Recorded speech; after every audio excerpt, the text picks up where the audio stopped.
we just pushed the schedule back a little today. We'll do the same tomorrow and then kind of get back into our normal time on Friday. Any questions? How come you push it back? Just relative to the travel back. Yeah. Sleep, rest. Just sleep, yeah. Sean, what's the key to kind of getting Greg Dulcich more involved in the passing game? Yeah, look, that's a great question. And, we're working through different personnel groupings. We got to keep finding, creative ways where not even just on third down, but first and second down. And obviously last week was a little bit more challenging, but it's still a work in progress. When you have a player the caliber of Devontae and you don't know what his status is going to be, how do you handle that?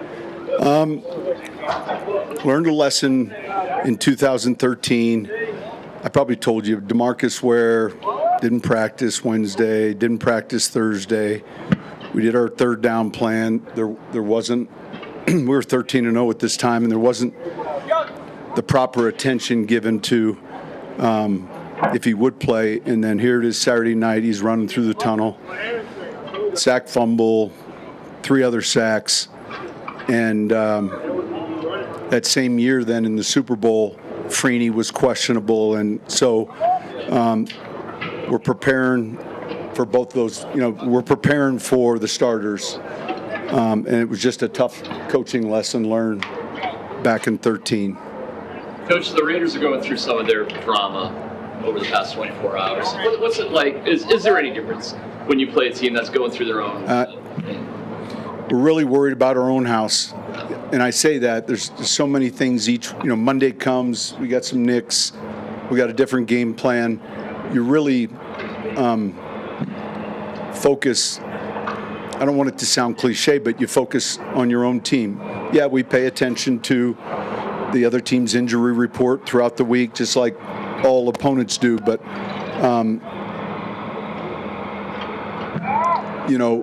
our time and energy is in the building. Otherwise I think it would be difficult.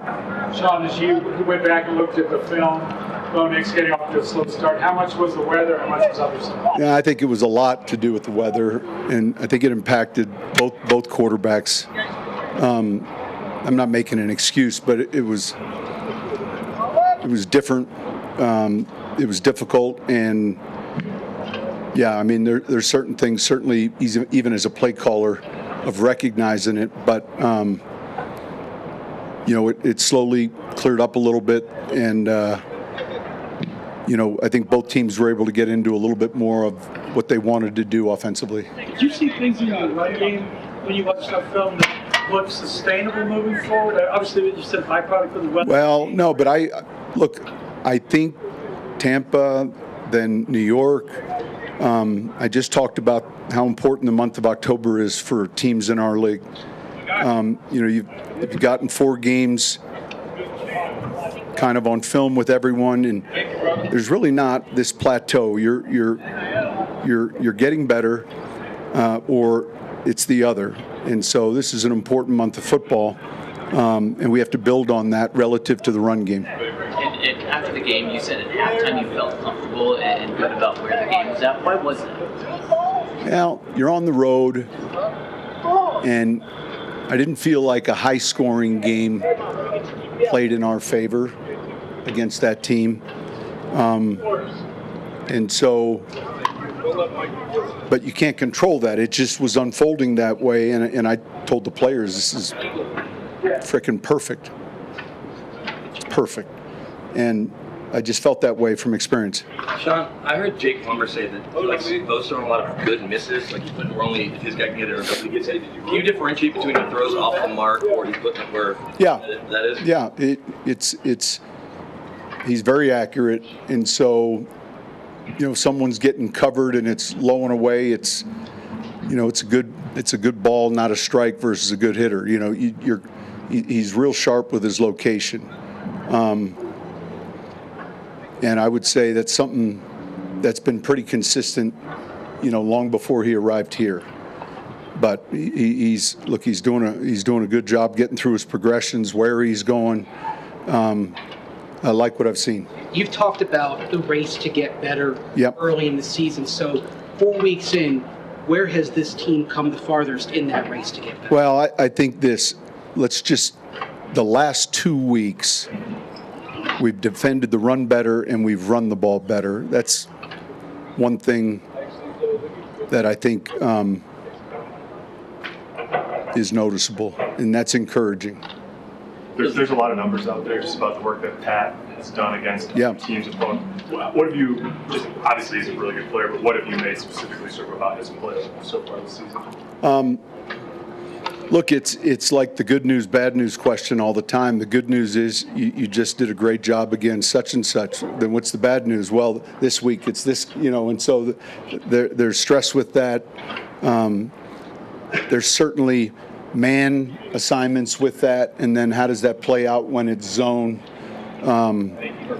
And generally speaking, the elite corners want that. That doesn't mean their personalities are all the same. Pat's quiet, some guys are, but they generally thrive on that challenge. When you Is Tyler Bidet a candidate for injured reserve? Possibly. Okay. Yeah. It's been a rough run for the Broncos against the Raiders. I know it's before your time. No, but fair question. Look, it's a division opponent. This is our first chance to play a division opponent. Last year, we finished 3-3 in the division. I can't recall a team that has accomplished anything worthwhile, finishing 500 in your division. And then you take a team like Las Vegas. There's a long storied history, and certainly I appreciate that, especially with our fans. And so, it's our job to play our best football this Sunday and get ready to play. Coach, not only the first division game against the Raiders, but then also alumni weekend, throwbacks. There's a lot of things going on. Do you like that? And do you think- I do. I got 42 tickets also this weekend, so that's driving me crazy. And I don't even know where they're all coming from. One of the things about playing home games sometimes is oftentimes the distractions can be greater. And it'll be great to have our alumni back. It'll be great to see our guys going in the Ring of Honor. It'll be all those things are easy and exciting. And then lastly, it'll be good to have the ticket thing solved. Did you ever talk to Coach Shanahan, because I know you know him well, why he just dominated the Raiders? Why he was here? Not specifically. I know all about the inner workings. As a young assistant in 2003, I was brought out and interviewed by Al for the head coaching job, and really got close to taking it. And then that's a long story unto itself. But Al Davis was real sharp, a guy who there aren't many people that was, when you look at it, was the head coach. He was the GM. He'd been commissioner and an owner. And then Mike and I, in that division, I wasn't as familiar with all the inner workings because I was just been in the NFC my entire career. So, but certainly,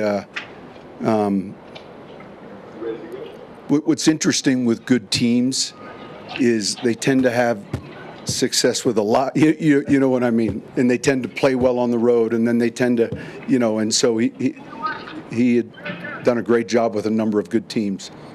I know it's somewhat uncertain if Crosby's going to play, but just when you look at him on tape, what stands out, and then Wilkins as well? He can bend. He's explosive. Wilkins, you see and notice a lot now, especially, look, he plays the run extremely well, but he's an inside pass rushing problem. That was a good acquisition for them, and he shows up in every game. And then with Max, just especially when those two are on the same side, that Max occasionally will go over to the left side. They just create protection issues when it comes to the clock in the quarterback's head. Sean, beyond Bo's developmental plan, are there some core things on offense that are sticking in your craw at all, or that you see? Regarding him, No. look, I think still. Beyond his. Yeah, no, I think you're still looking for the perfect picture, the perfect game. You know, I know this Shangri-La doesn't exist, but the execution, the details still have to get better with younger players, and that's what we're working on. You know, because I've said this before: if everyone else can paint the right picture, then you truly get to evaluate and watch a real good quarterback. So it's that mix of running game, passing game, third down. Those are all the things that, look, and it gets back to this month, you know, ascending or going the other way. And we've got to be stepping on the gas right now. Coach, does a uniform create different buzz around the locker room, and do you like that energy? Maybe this uniform's been around, retired before half these players were even born. Yeah, no, I love the uniform. It's what I grew up watching, and yet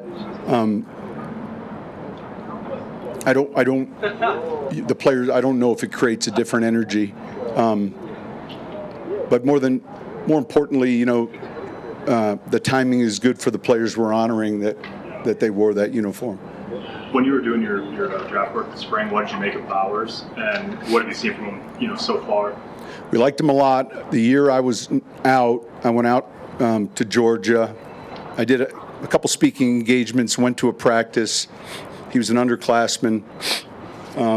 The bigger tight end for Pittsburgh was coming out, and I remember watching him, and then watching Bowers. My son at that time was a coaching or scouting student assistant for TCU, and this was 3 weeks left in the season. Lo and behold, those two teams met in the championship game.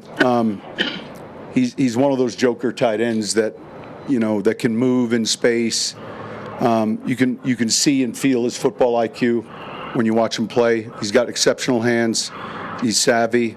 And there aren't many players, you know, from Napa, California. I remember in the combine interview just being surprised. But yeah, he's definitely someone that can give you headaches. Sean, when you have a guy like Pat Surtain, a star on one side of the field, obviously the other guy's going to get tested a lot. Do you see that sort of accelerating Riley's?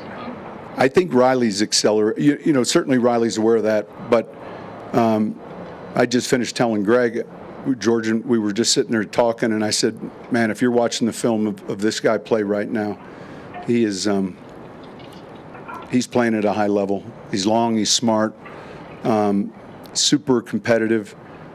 One of the traits you have to have at that position is, you know, you're going to fail, and you have to dare to fail and get right back. And I'm really pleased with his progress.